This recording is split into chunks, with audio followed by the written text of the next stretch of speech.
Bismillahirrahmanirrahim, dear students. मैं उम्मीद करता हूँ आप सब लोग खैरियत से होंगे. Today we are going to discuss the biasing of PN junction और डायोड. तो आज के लेक्चर के अंदर हम सीखेंगे कि जो हमारा PN जंक्शन फॉर्म करता था तो उसको हम बाइस्ड कैसे कर सकते हैं, उसको ऑपरेट कैसे कर सकते हैं और उसको कितने तरीके से बाइसिंग की जा सकती है और बाइसिंग जो है बजाते खुद क्या है. आज का लेक्चर जो होगा हमारा इन चीज़ों के ऊपर मुश्तमिल होगा.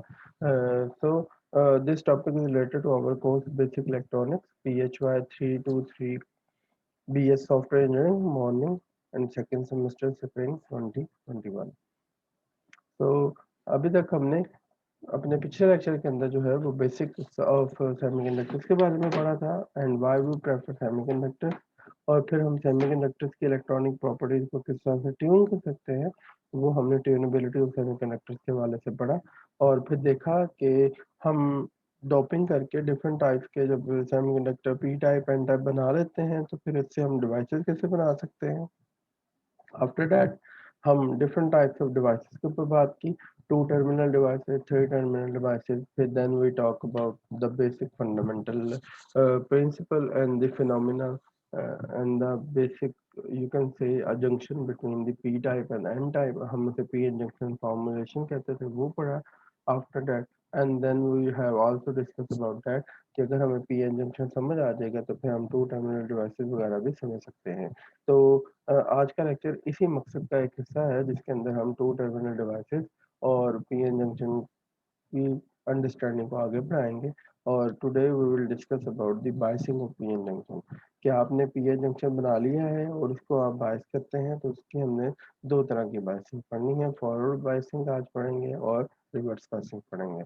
फॉरवर्ड बायसिंग के दौरान कौन कौन सी कंडीशन है जो फुलफिल होती हैं वो पढ़ेंगे. आफ्टर दैट रिवर्स बायसिंग के ऊपर भी डिस्कस करेंगे कि ये कब होगी और इसके इसका नतीजा क्या निकलता है. तो आइए सबसे पहले हम डिस्कस कर लेते हैं कि पीएन जंक्शन और डायोड क्या ये दोनों एक ही लफ्ज़ हैं या डिफरेंट डिफरेंट हैं. तो हम आपको बताते चलें कि जो पीएन जंक्शन है वो बेसिकली डायोड की तरह भी काम करता है. और उस हवाले से हम पीएन जंक्शन कहें या डायोड करें एक ही बात. So as mentioned, diode is made up of small piece of semiconductor material, usually silicon, in which half is doped by the p region and half is doped by as n region, and with the p-n junction and depletion region is between them. As you can see here, the p region is called the anode. याद रखिएगा हमारा कि ये हमारा जो p region है ये anode कहलाता है और is connected to the conductor material, and the n region is called the cathode and it is connected to this second conductor material. तो ये हमारा सेकंड पार्ट इसका जो है वो कंडक्ट कैथोड कहलाता है. और इसी तरह से आपके पास एक एनोड होता है और एक कैथोड होता है. तो अमूमी तौर पे हम इसको ये तो है कि आपके पास ब्लॉक डायग्राम. अगर आप इसको स्कीमेटिकली देखें तो हमेशा एनोड जो है वो आपके पास एक ट्रायंगल की फॉर्म में है और बार वाली जो साइड होगी हमेशा कैथोड होगा और विदाउट बार वाला जो हिस्सा है वो एनोड होगा. और अमूमी तौर पे ये पी टाइप वाला पार्ट कहलाता है और ये वाला एन टाइप वाला पार्ट कहलाता है.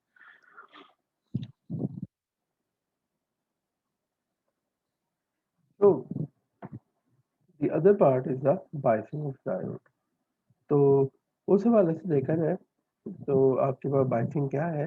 बायसिंग जो है application of voltage across the device is called biasing. In a very simple word you can say कि अगर आप कोई डिवाइस लें, पीएन जंक्शन लें और उसके ऊपर आप डीसी वोल्ट अप्लाई कर देते हैं तो इस अमल को हम बायसिंग कहते हैं. बाइसिंग जो है अमूमी तौर पे दो तरह की होती है.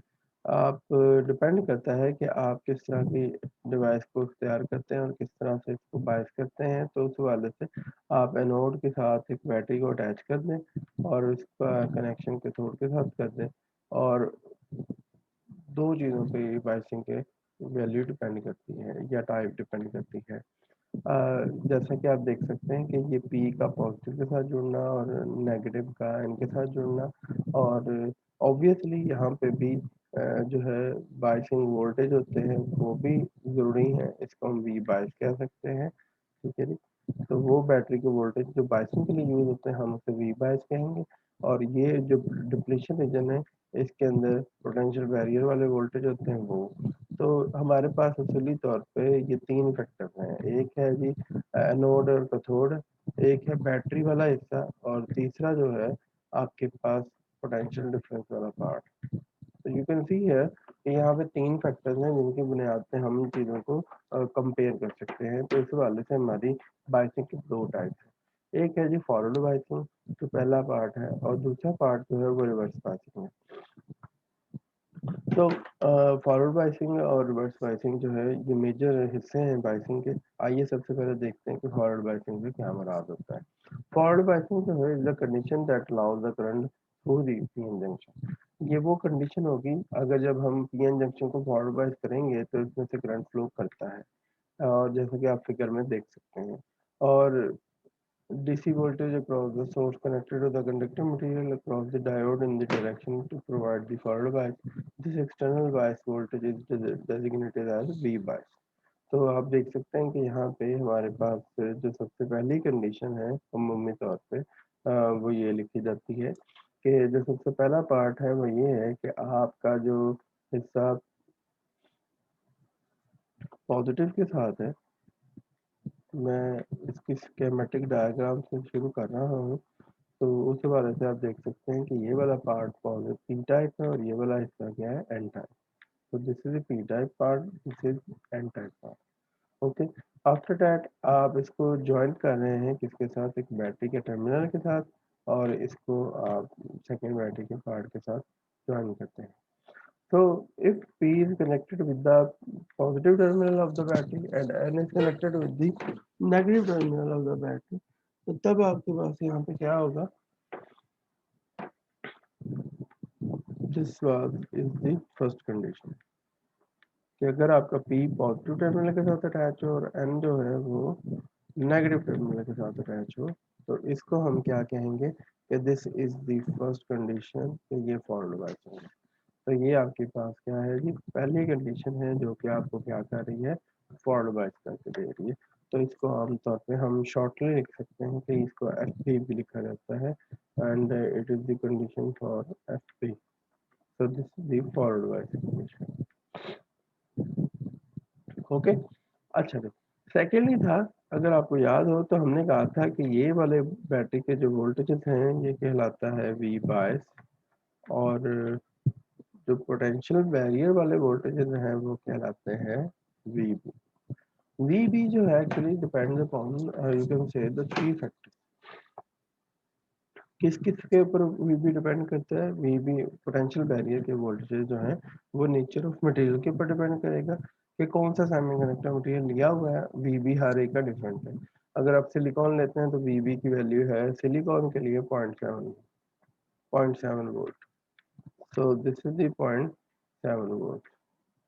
अगर आप जर्मेनियम लेते हैं तो ये होगा 0.3 वोल्ट। ओके, और इसी तरह से ये जो वीबी है इसकी नेचर ऑफ मटेरियल के बाद जो सेकंड इम्पोर्टेंट चीज़ है वो है इनकी टाइप को डोपिंग, अमाउंट ऑफ डोपिंग, कि हर एक मटेरियल की डोपिंग का कंसंट्रेशन डिफरेंट है, तो इसलिए ये भी डिफरेंट होंगे और इस वाले से ये आपको डिफरेंट वैल्यूज देंगे। तो एंड थर्ड पार्ट जो है वो टेम्परेचर है। तो पोटेंशियल बैरियर के जो वोल्टेज होते हैं वो तीन चीज़ों पर डिपेंड करते हैं, नेचर ऑफ द मटेरियल के ऊपर, सेकेंडली अमाउंट ऑफ डोपिंग के ऊपर, और टेम्परेचर के ऊपर। ठीक है जी। तो उस हवाले से आपके पास ये पहली कंडीशन है जो फुलफिल हो रही है फॉरवर्ड बाइसिंग की, कि पी को आपने पॉजिटिव के साथ अटैच करना है और एन को नेगेटिव के साथ अटैच करना है। The second important condition is that कि जो आपके पास वी बायस है, the V bias should be greater than V B. हमेशा याद रखिएगा कि जो वी बायस है it should be always greater than V B. कि आपके जो बायसिंग वाले वोल्टेज हैं वो पोटेंशियल बैरियर से हमेशा ज़्यादा होना चाहिए, तभी आप इसको कह सकते हैं कि ये आपके पास क्या है जी, फॉरवर्ड बायस कंडीशन है, और ये कंप्लीट फॉरवर्ड बायस कंडीशन होगी। तो इस तरह से हम इनको समझ सकते हैं। सेकेंडली आप देख सकते हैं कि जब आपका जो डिप्लीशन रीजन है, जब आपका फॉरवर्ड डायोड जो है वो फॉरवर्ड बायस होता है, तो उसकी वजह से आपका जो डिप्लीशन रीजन है वो स्क्वीज करता है। जबकि अगर हम किसी किस्म का कोई पोटेंशियल अप्लाई नहीं करते, no biasing, then the depletion region is quite large. जबकि जब आप फॉरवर्ड बायस करते हैं तो डिप्लीशन रीजन जो होता है वो क्वाइट नैरो हो जाता है, जिसका मतलब ये है कि इनके दरमियान जो बनने वाला पोटेंशियल है, जिसकी वजह से जो मेजॉरिटी चार्ज कैरियर थे वो मूव नहीं कर पाते थे फर्दर, वो फॉरवर्ड बायसिंग के नतीजे में मैक्सिममली मूव कर सकते हैं। और एक इम्पोर्टेंट बात वो ये है कि जब हम पी एन जंक्शन बनाते हैं तो पी रीजन और एन रीजन आपस में एक दूसरे के साथ ज्वाइन करते थे, तो तब मेजॉरिटी चार्ज कैरियर्स के दरमियान एक हिल टाइप एनर्जी हिल बन जाती थी, जिसके नतीजे के अंदर आने वाले इलेक्ट्रॉन मजीद जो है ऊपर की तरफ नहीं जा सकते। ड्यू टू दिस रीजन जब आप यहाँ पे डिफरेंट पोटेंशियल अप्लाई करते हैं and specially when we apply here the biasing voltage कि हम एन वाली साइड को नेगेटिव और पी वाली साइड को पॉजिटिव कर देते हैं, तो तब जरा देखें कि इस नेगेटिव की वजह से ये इलेक्ट्रॉन्स को रिपल्शन होती है। Due to their repulsion these electrons are pushed towards the positive side, जिसके नतीजे के बाद इनके पास इतनी एनर्जी आ जाती है कि ये इतनी एनर्जी लेके पॉजिटिव साइड पी साइड पे चले जाते हैं and they are getting flowing from that way. जैसे जैसे ये करते हैं तो इनके दरमियान का ये जो डिप्लीशन रीजन है ये स्क्वीज होना शुरू हो जाता है, जिसके नतीजे के अंदर और ये वाले जो फ्लो ऑफ चार्जेस हैं, सॉरी, यहाँ पे जो आपके पास होल्स हैं they are basically having the effective charge positive, तो ये पॉजिटिव पॉजिटिव भी एक दूसरे को रिपेल करते हैं और फ्लो आपके पास जो है चार्जेस इजीली यहाँ पे फ्लो करना शुरू कर देते हैं, जिसके नतीजे के अंदर हमें जो है एक मैक्सिमम करंट जो है पी एन जंक्शन में फ्लो होता हुआ नजर आता है, जिसके नतीजे में हम कह सकते हैं कि फॉरवर्ड बायसिंग से मैक्सिमम करंट फ्लो करता है। सो यही सारी चीजें जो हैं यहाँ पे उन्होंने वर्बली लिखी हुई हैं, अगर आप देख सकते हैं the effect of barrier potential, recall that the electric field between the positive p and negative ion in the depletion region on either side of the junction creates an energy field that prevents the free electron from diffusing across the junction at equilibrium. This is known as barrier potential. When the forward bias is applied, the free electrons are provided with enough energy from the bias voltage of the source to overcome the barrier potential and effectively clean the energy hill and cross the depletion region. So the energy that electron require in order to pass through the depletion region is equal to the barrier potential, or in other words, the electron give up an amount of energy equivalent to the barrier potential when they cross depletion region. So this energy loss results in the voltage drop across the PN junction equal to the barrier potential, and which is the zero point 0.7 volt for the semiconductor material.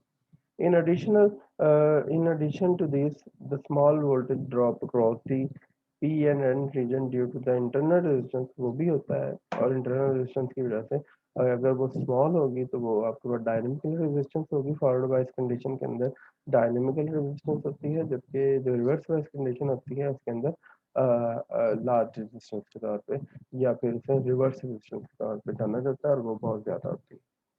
तो जो second part है हमारा वो है जी reverse biasing का।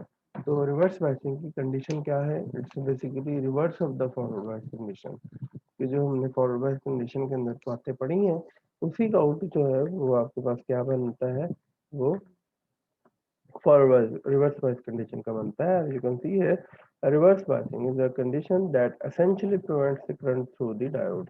अच्छा, एक बात गौरतलब है कि फॉरवर्ड बायस के अंदर करंट जो था वो मैक्सिमम फ्लो कर रहा है, जबकि रिवर्स बायस कंडीशन के अंदर जो आपके पास करंट है वो एसेंशियली तौर पे नहीं फ्लो करता। तो ये एक मेजर डिफरेंस है और ये इसकी इलेक्ट्रॉनिक प्रॉपर्टीज का एक हिस्सा है। जैसे हम डीसी वोल्टेज अप्लाई करेंगे, आप देख सकते हैं कि वी बायस और आर लिमिट वगैरह के साथ जब इसको अटैच किया जाता है तो आपने पी वाली साइड के साथ नेगेटिव टर्मिनल लगाना है, और एन वाली साइड के साथ you have to apply the positive terminal,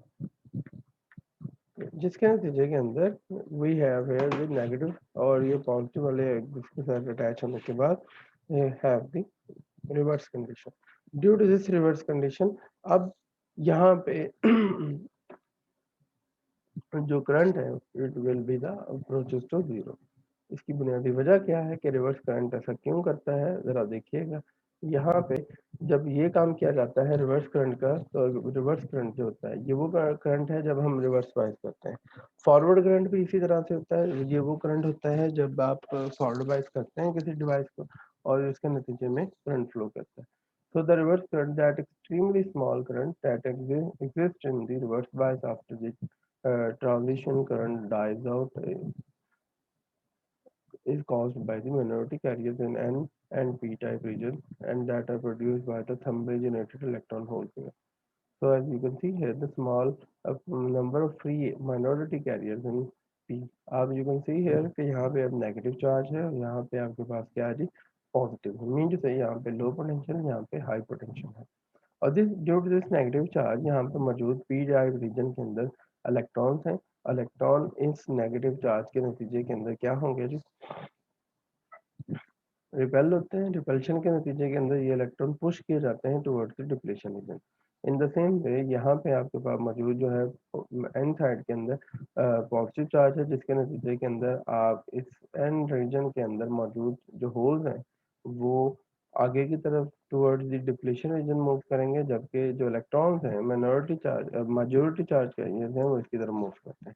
due to this reason you can see है कि जैसे जैसे ये हमारा चलेगा तो वैसे वैसे डिप्लेशन रीजन जो है ये सपोर्ट हो रहा है।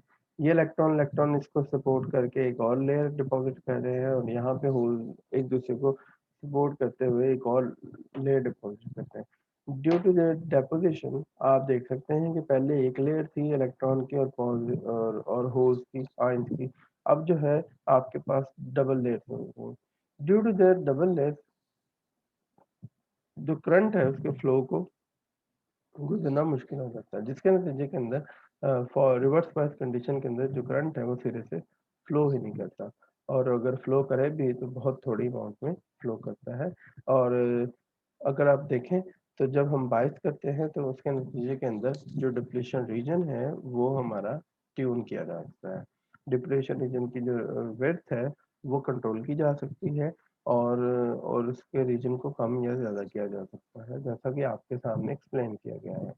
पी टाइप और एन टाइप को जब हमने जो बायस किया हुआ है तो ये प्लस पी के साथ है अटैच और नेगेटिव वाला हिस्सा एन टाइप के साथ, तो इसको हम क्या कहेंगे, this is the forward bias condition. During this forward biasing आप देख सकते हैं कि हमारा जो डिप्लीशन रीजन है वो नैरो है, जबकि अगर हम इसी कंडीशन को रिवर्स कर दें तो यहाँ नेगेटिव पी के साथ अटैच कर दें और पॉजिटिव वाला हिस्सा जो है वो एन टाइप के साथ अटैच कर दें, तो हमारे पास यही वाला रिवर्स बायस कंडीशन बन जाएगी। और रिवर्स बायसिंग कंडीशन के अंदर हमारे पास जो इलेक्ट्रॉन और डिप्लीशन रीजन है it is quite bigger and wider as compare to the forward bias part. तो इस तरह से आप देख सकते हैं कि ये एक मेजर रोल है जिसके नतीजे के अंदर जो हमारा करंट है वो फ्लो होने से रुकता है। सेकेंडली इम्पोर्टेंट बात ये है कि ये जो करंट होगा फॉरवर्ड बायस कंडीशन के अंदर हम उसको फॉरवर्ड करंट कहते हैं और इसको आई एफ से लिखा जाता है ज़्यादातर, जबकि जो आपके पास करंट है रिवर्स बायसिंग कंडीशन के अंदर इसको हम रिवर्स करंट कहते हैं और इसको आई आर से लिखा जाता है। Secondly important thing is that कि ये जो फॉरवर्ड करंट है it is due to the majority charge carrier. So it is due to the majority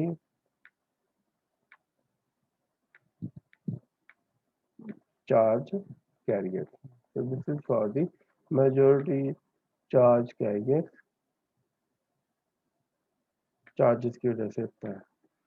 और इसके अंदर जिस तरह आप देख सकते हैं कि पी टाइप है तो इसके अंदर होल ज़्यादा है, एन टाइप इसमें इलेक्ट्रॉन ज़्यादा है, तो due to their flux their flow ये करंट होगा।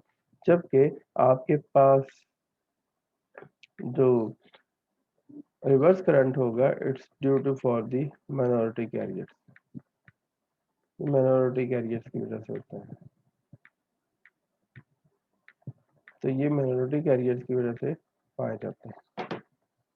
ठीक है जी। And the second important thing जो थर्ड है जो मेजर बात है वो ये है कि आपके पास जो सबसे इम्पोर्टेंट है वो है कि ये ज़्यादातर मिली एम्पेयर्स में मेजर किया जाता है।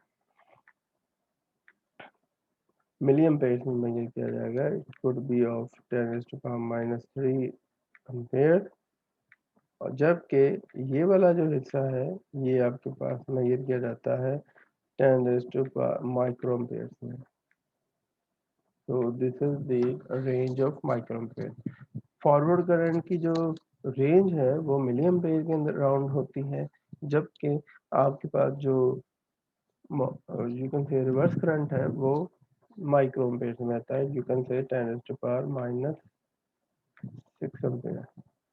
So there is a difference, एक 3 ऑर्डर का डिफरेंस है इन दोनों करंट्स के दरम्यान, विच शोज दैट कि आपका जो करंट है वो फॉरवर्ड करंट वो 3 गुना ज़्यादा है as compare to the reverse current के, या दूसरे बात में कहें तो 1000 गुना जो है वो ज़्यादा है forward current as compare to the reverse current. तो इस तरह से बाइसिंग के नतीजे के अंदर और बाइसिंग करके हम डिफरेंट पीएन जंक्शंस का करंट को कंट्रोल कर सकते हैं, और जो कि हमारे लिए एक स्पेसिफिक फंडामेंटल तरीकाकार है कि हम बाइसिंग के ज़रिए से अपनी डिवाइसेस की फंक्शनैलिटीज़ को भी कंट्रोल करते हैं। So inshallah, in next lecture we will talk about the operation of diode and their characteristics.